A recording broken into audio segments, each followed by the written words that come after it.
휴전 중인 미국과 이란이 다시 무력 충돌을 재개하면서 종전 협상이 파국으로 치닫고 있습니다. 트럼프 대통령은 종전 MOU는 끝난 것 같다며 원색적인 비난을 쏟아냈고 국제 유가는 다시 가파른 상승세로 돌아섰습니다. 맨해튼에서 공사 중이던 고층 건물의 철골 기둥이 휘어지며 부분 붕괴 우려가 제기돼 한때 인근 건물 주민과 이용객들이 긴급 대피했습니다. 긴급 보강 작업으로 건물은 안정됐지만 인근 주민들의 불안은 이어지고 있습니다. 텍사스 휴스턴 시내에서 불법 이민자 단속 작전에 나선 IC 요원이 단속을 피해 도망치려 한 남성 한 명을 총격 살해했습니다. 당국은 이 남성이 요원을 위협했다고 밝혔지만 이민자 단체는 기록 공개를 요구하며 반발하고 있습니다. 영주권자에 대한 입국 심사가 이전보다 엄격해지면서 특히 해외 장기 체류에 대한 경고가 잇따르고 있습니다. 미국 입국 시 미국 내 거주 기반을 입증할 수 있는 각종 서류를 미리 준비하는 것이 중요하다는 지적입니다. 뉴저지 팰리세이드 파크 타운 정부가 전 행정관을 상대로 제기한 소송에 승소해 24만 달러를 반환받게 됐습니다. 폴 김 시장은 납세자의 돈을 끝까지 회수하기 위해 필요한 모든 법적 절차를 계속 진행하겠다고 밝혔습니다. 이상은 오늘의 주요 뉴스입니다. 시청자 여러분 안녕하십니까? KBN 뉴스입니다. 휴전 중인 미국과 이란이 다시 무력 충돌을 재개하면서 종전 협상이 파국에 치닫고 있습니다. 트럼프 대통령은 종전 MOU는 끝난 것 같다며 원색적 비난을 표했고 국제 유가는 다시 가파른 상승세로 돌아섰습니다. 튀르키예 수도 앙카라에서 열린 나토 정상회의에 참석 중인 트럼프 대통령은 그들과 거래하고 싶지 않다며 이란과 체결한 MOU가 끝난 것 같다고 말했습니다.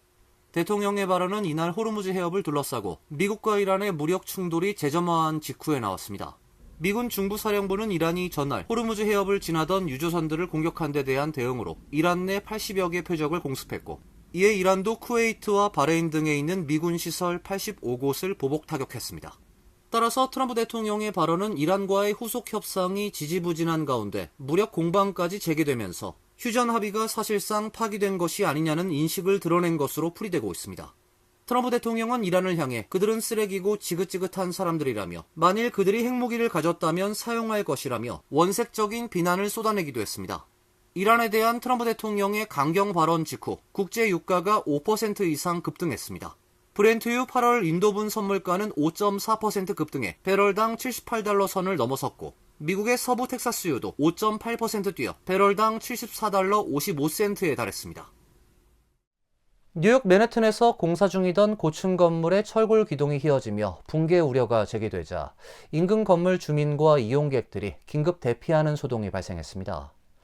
밤새 진행된 긴급 보강 작업으로 건물은 안정됐고 대피령은 해제됐지만 인근 주민들의 불안이 이어지고 있습니다. 김규진 기자가 보도합니다. 어제 오전 8시 맨해튼 미드타운 이스트의 37층 건물에서 벽돌이 도로로 떨어지는 사고가 발생했습니다. 신고를 받고 현장에 출동한 당국은 건물 21층과 22층의 철골 기둥 2개가 휘어지고 21층부터 26층 바닥이 아래로 처진 것을 확인했습니다. 뉴욕시는 즉각 주변 건물 9개 동에 대피령을 내렸습니다. 인근 학교 학생 400여 명도 긴급 대피했으며 주변 차량과 보행자 통행도 전면 통제됐습니다. 조남 맘다니 뉴욕시장은 기자회견에서 건물이 여전히 불안정한 상태라며 매우 심각한 상황이라고 말했습니다. 맘다니 시장은 오전부터 구조물이 계속해서 움직이는 것이 관측되고 있다고 설명했습니다. 존 에스포지토 뉴욕 소방청장은 철골 구조 특성상 건물 전체가 붕괴할 가능성은 작지만 국지적 붕괴 위험이 있다며 건물이 계속 움직이고 있는 게 가장 큰 우려라고 말했습니다. 당국은 추가 위험을 줄이기 위해 드론으로 건물 변형 상태를 실시간 점검하는 한편 손상된 구조물을 보강하는 작업을 진행했습니다. 뉴욕시 빌딩국은 어제 오후 늦게 긴급 보강 작업으로 건물은 안정화됐다며 대피 명령이 내려졌던 7개 건물 중 일부 건물의 주민들이 다시 들어갈 수 있다고 밝혔습니다. 현재 추가적인 보강 작업이 진행 중에 있습니다. 사고가 난 건물은 그랜드 센트럴 터미널과 UN 본부 사이 번화가에 자리하고 있으며 1970년대 지어진 건물입니다. 이전에 제약회사 화이자의 옛 글로벌 본사로 사용됐으며 현재는 2027년 완공을 목표로 1600여 세대 고급 아파트로 전환하는 대규모 리모델링 공사가 진행 중입니다. 개발사 측은 구체적인 논평은 내놓지 않고 있지만 전문가들은 건물의 상층부 15개 층을 확장하면서 추가된 무게가 손상의 원인일 가능성이 높다는 분석입니다. KBS 뉴스 김규진입니다. 텍사스 휴스턴 시내에서 불법 이민자 단속 작전에 나선 IC 요원이 단속을 피해 도망치려 한 남성 한 명을 총격 살해했습니다. 당국은 이 남성이 차량으로 요원을 위협했다고 밝혔지만 이민자 단체는 기록 공개를 요구하며 반발하고 있습니다. 연방국토안보부는 어제 불법 이민자 단속 작전 중 차량에 대한 정지 명령을 무시하고 오히려 단속원을 차로 치려고 한 멕시코 국적자 한 명을 사살했다 밝혔습니다. IC는 그 남성이 법적 허가 없이 미국에서 불법 체류하고 있던 사람으로 작전의 표적이 되었으며 그의 차량이 IC의 차량 한 대를 치기도 했다고 밝혔습니다. 그의 이름은 로렌조 살가도 아라우오로 확인됐으며 병원으로 후송된 뒤에 숨졌다고 이민국은 밝혔습니다. FBI 휴스턴 지국은 연방 이민 단속 요원에 대한 공격 사건은 아닌지 확인 중이라고 현지 지국 대변인이 말했습니다. 그뿐 아니라 FBI의 증거 수집팀도 DHS의 현장 검증 요청을 받고 이번 총격 사건에 대한 증거 확보에 직접 나섰다고 대변인을 통해서 밝혔습니다. 이민자 단체 중남미 시민연합은 지역 당국에 의한 투명한 조사를 요구하면서 우리는 DHS의 발표를 그대로 받아들일 수 없다. 반드시 모든 동화상 기록을 공개하고 중립적이며 공평한 수사가 이루어져야 한다고 주장했습니다. 이번 사건은 최근 이민당국이 트럼프 정부의 불법 이민 대량 추방 정책의 수행을 서두르고 있는 가운데 일어났습니다. IC는 6월 말에만 5일 연속해서 총 10,000명 이상을 체포하는 등 대규모 검거 작전을 펼쳤습니다. 텍사스주 최대 도시인 휴스턴에선 지난해부터 대대적인 불법 이민자 단속 작전을 여러 차례 진행했습니다. 영주권자에 대한 입국 심사가 이전보다 엄격해지면서 특히 해외 장기 체류에 대한 경고가 잇따르고 있는데요. 미국 입국 시 미국 내 거주 기반을 입증할 수 있는 각종 서류를 미리 준비하는 것이 중요하다는 지적입니다. 최근 연방정부는 이민법 집행을 강화하면서 공항과 국경 검문소에서 영주권자의 해외 체류 기간과 미국 내 생활 기반을 더욱 면밀히 확인하고 있습니다. 특히 제이디 벤스 부통령이 영주권은 미국에 무기한 체류할 수 있는 절대적인 권리를 의미하지 않는다고 언급한 이후 영주권자의 입국 심사가 한층 강화됐다는 평가입니다. 현행 이민법상 영주권자는 미국을 자신의 주된 거주지로 유지해야 할 의무가 있습니다. 따라서 해외에 장기간 머무는 동안 미국 내 생활 기반이 사실상 사라졌다고 판단되면 입국 과정에서 추가 질문을 받을 수 있으며 경우에 따라 영주권 포기 의사가 있었는지 여부까지 확인받을 수 있습니다. 전문가들은 미국 내 거주 의사를 보여주는 대표적인 요소로 주택이나 아파트를 계속 유지하고 있는지, 미국 내 직장을 유지하고 있는지, 소득에 대해 미국 세금 보고를 했는지, 은행 계좌를 계속 사용하고 있는지, 운전면허가 유효한지 등을 꼽습니다. 건강보험을 유지하거나 각종 금융계좌를 정상적으로 사용하는 것도 미국 생활 기반을 입증하는 데 도움이 됩니다. 해외 체류 기간 역시 중요한 판단 요소입니다. 일반적으로 해외 체류가 6개월 미만인 경우에는 문제가 발생하는 사례가 많지 않습니다. 그러나 6개월 이상 1년 미만 해외에 머문 경우에는 입국 심사 과정에서 장기 체류 사유와 미국 거주 의사에 대한 질문을 받을 가능성이 높아집니다. 또한 체류 기간이 6개월 미만이라 해도 미국에는 잠시 머문 뒤에 다시 해외로 장기간 나가는 생활을 반복한다면 실제 거주지가 미국이 아니란 의심을 받을 수 있습니다. 이민법 변호사들은 영주권자들은 해외에서 미국에 돌아올 때 자신의 미국 생활을 입증할 수 있는 서류를 함께 휴대할 것을 권고하고 있습니다.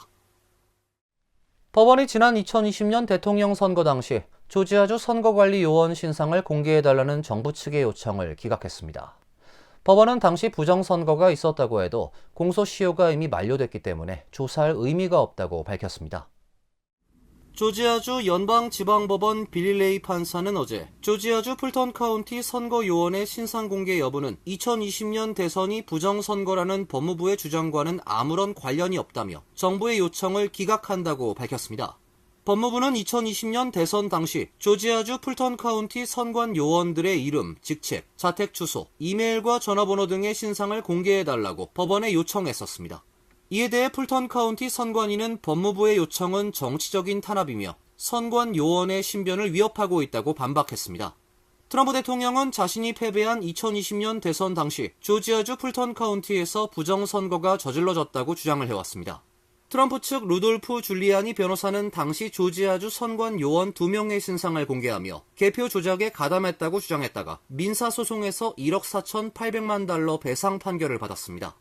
레이 판사는 결정문에서 이 문제는 현직 대통령 지지 여부나 부정선거와는 상관이 없으며 민감한 개인 신상 정보를 유출할 필요성이 없다는 뜻이라 밝혔습니다. 그는 이어 설령 법무부의 주장대로 2020년에 부정선거가 저질러졌다 해도 공소시효가 이미 만료돼 조사할 의미가 없다고 덧붙였습니다. 법무부는 법원 결정 직후 공소시효가 완성됐다는 법원의 주장에 동의할 수 없으며 항소하겠다고 밝혔습니다. FBI는 지난 1월 풀턴 카운티 선관위를 압수수색했으며 현재 수사관과 분석관 260명을 투입해 선거 기록 708점을 분석 중인 것으로 알려지고 있습니다. 뉴저지 팰리세이즈 팍 타운 정부가 전 행정관을 상대로 제기한 소송에서 승소해 24만 달러를 반환받게 됐습니다. 폴 김 시장은 납세자의 돈을 끝까지 회수하기 위해 필요한 모든 법적 절차를 계속 진행하겠다 밝혔습니다. 뉴저지주 법원은 지난달 24일 데이빗 로렌조 전 팰리세이즈 팍 행정관이 재임 당시 사용하지 않은 병가와 휴가를 급여 형태로 지급받은 것과 관련해 뉴저지 주 법을 위반했다며 약 24만 달러를 펠팍타운 정부에 반환하라고 판결했습니다. 펠팍타운 정부는 지난해 1월 로렌조 전 행정관이 주 법을 위반하고 미사용 병가 및 휴가를 급여 형태로 수령했다고 주장하며 반환 소송을 제기한 바 있습니다. 법원 소장에 따르면 로렌조 전 행정관은 2008년부터 2024년까지 타운 행정관으로 근무하며 2015년부터 2024년까지 미사용 병가 수당 8만 1,226달러, 미사용 휴가 수당 19만 5,108달러 등 총 27만 6,334달러를 추가 보상으로 지급받은 것으로 나타났습니다. 법원은 주 법에 따라 미사용 병가 및 휴가는 은퇴 시에 한해 최대 15,000달러까지만 보장을 하고 매년 급여 방식 지급이 금지된다며 타운 정부에 손을 들어줬습니다. 지난 2021년 뉴저지주 감사원이 발표한 펠팍타운 정부 보고서에도 주 법을 위반하고 행정관 등 공무원들에게 미사용 유급 병가가 급여 형태로 지급됐다는 감사 결과가 적시돼 주민들의 공분이 터져나온 바 있습니다. 폴 김 펠팍 시장은 우리의 최우선 과제는 납세자의 이익을 보호하는 것이라며 공적 자금을 지키고 타운 정부의 책임을 다하는 것이 우리의 의무라고 밝혔습니다. 이어 이번 판결은 중요한 진전이며 납세자의 돈을 끝까지 회수하기 위해 필요한 모든 법적 절차를 계속 진행하겠다며 주민들에게 전 과정을 투명하게 공개하겠다 밝혔습니다. 한인이 주범으로 연루된 조직적 성매매 사건이 또 발생했습니다.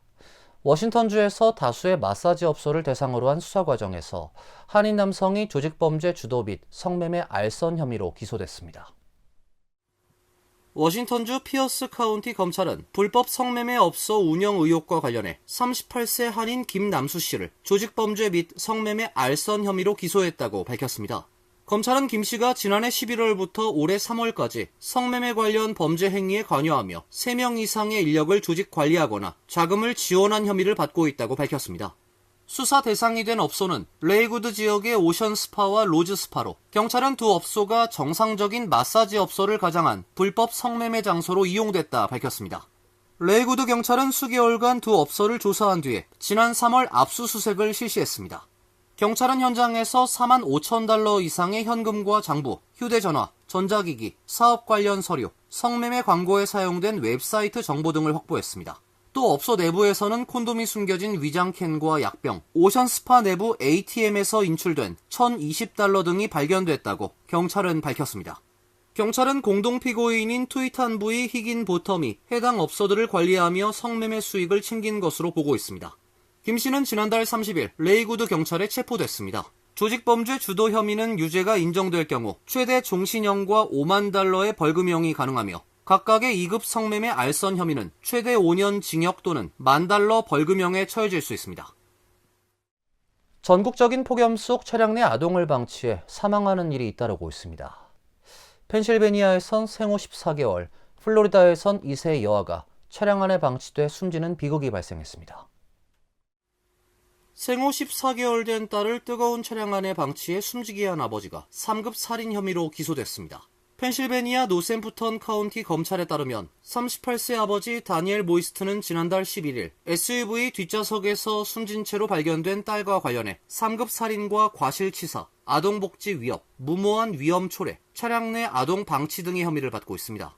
당시 모이스트는 7세 딸을 스포츠 캠프에 데려다 준 뒤 14개월 된 딸을 어린이집에 맡길 예정이었지만 주유소에 들린 뒤에 그대로 직장을 향했습니다. 이날 기온은 90도대까지 올랐고 차량은 그늘이 없는 야외 주차장에 세워져 있었습니다. 오후 4시께 아내로부터 딸이 어린이집에 오지 않았다는 연락을 받고 차량으로 돌아갔지만 아이는 이미 숨진 상태였습니다. 수사 결과 SUV에는 운전석에서 뒷좌석을 확인할 수 있는 거울이 설치돼 있었으며 모이스트 혈액에서는 마리화나 성분도 검출됐습니다. 플로리다주에서도 지난 5일 베이비시터가 돌보던 2세 여아가 차량에 방치됐다가 숨졌습니다. 경찰은 신고를 받고 출동해 뜨거운 미니밴 안에서 아이를 발견했지만 병원으로 옮긴 뒤에 사망했습니다. 당시 체감 기온은 101도에 달했습니다. 이어서 간추린 소식입니다. 뉴욕 총영사관이 11년간 미제로 남아있던 한인 변사 사건 해결에 기여한 메인주 포틀랜드 경찰 형사에게 감사장을 수여했습니다. 김상호 뉴욕 총영사는 어제 총영사관에서 메인주 포틀랜드 경찰서 소속 안젤코 나피알로 형사에게 감사장을 전달했습니다. 이번 감사장은 2015년 메인주 포틀랜드 해안가에서 발견된 퀸즈 플러싱 거주 한인 변사 사건과 관련해 11년 동안 사건을 포기하지 않고 수사를 이어오며 대한민국 정부와 긴밀한 국제 공조를 통해 사건 해결에 기여한 공로를 기리기 위해 마련됐습니다. 김 총영사는 11년이란 긴 시간 동안 포기하지 않고 진실을 밝히기 위해 헌신한 나피알로 형사의 사명감과 헌신에 깊은 경의를 표한다 전했습니다. 국토안보부는 최근 성명을 통해 비기밀 정보 공유 시스템에서 사이버 보안 사고가 발생한 사실을 확인했다며 현재 공격 경로와 피해 규모, 정보 유출 여부 등을 조사하고 있다고 밝혔습니다. DHS는 문제가 확인된 시스템을 즉시 격리하고 취약점을 차단했으며 디지털 포렌식 조사에 착수했다고 설명했습니다. 문제가 된 정부 공유망은 연방정부와 주정부, 지방정부는 물론 법 집행기관과 중요 기반시설 운영기관들이 테러 대응과 재난관리, 치안 및 국가안보 관련 정보를 공유하는 전용 플랫폼입니다. 기밀 자료는 저장되지 않지만 각종 작전 상황과 대응 계획 등 민감한 정보가 광범위하게 오가는 시스템으로 알려져 있습니다. 뉴욕시 보건국은 어제 맨해튼 어퍼 이스트 사이드에서 레지오넬라균 감염증 환자가 총 23명으로 증가했다고 발표했습니다. 감염자 중 17명이 입원 치료를 받고 있으며 다행히 현재까지 사망자는 보고되지 않았습니다. 감염자가 집중된 지역 우편번호는 10028, 10128, 10075 등 3곳입니다. 보건국은 6월 말 이후 해당 지역에 거주하거나 직장 출퇴근 및 방문 등으로 머물렀던 이들은 증상을 주의 깊게 살핀 후 감염 의심 증상이 나타나면 즉시 의료기관을 방문해달라고 강조했습니다. 시 보건국은 대형 건물 옥상 등에 설치된 냉각탑 오염을 유력한 원인으로 의심하고 해당 지역 내 냉각탑들을 대상으로 정밀 조사를 벌이고 있습니다. 뉴저지주가 전기차 구매 및 리스 시 최대 $4,000를 지원하는 보조금 혜택을 계속 유지합니다. 주 정부는 7월부터 시작되는 2026-27 회계연도 주 정부 예산안이 확정됨에 따라 전기차 보조금 지급 제도인 차지업 프로그램을 계속 운영한다고 밝혔습니다. 뉴저지 거주자를 대상으로 하는 이 프로그램은 제조업체 권장 소비자 가격이 $55,000 이하인 전기차를 구입하거나 리스할 때 신청할 수 있습니다. 보조금 규모는 신청자의 소득에 따라 차등 지급됩니다.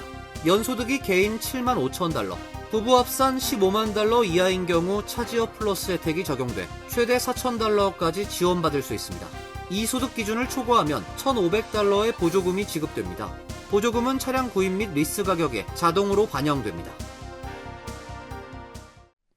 환율과 증권 소식입니다.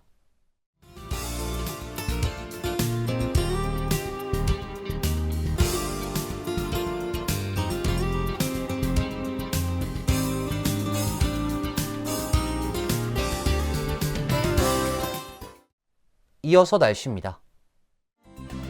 내일은 구름이 많은 가운데 오후엔 강한 소나기가 내리겠습니다.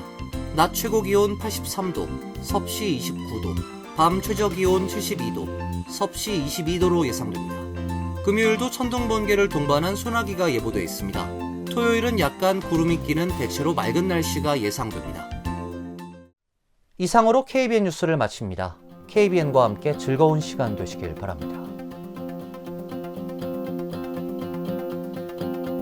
동부 최대 한인방송 KBN이 제작하는 KBN 뉴스는 웹사이트 mykbn.com 그리고 유튜브와 페이스북에서 다시 보실 수 있습니다.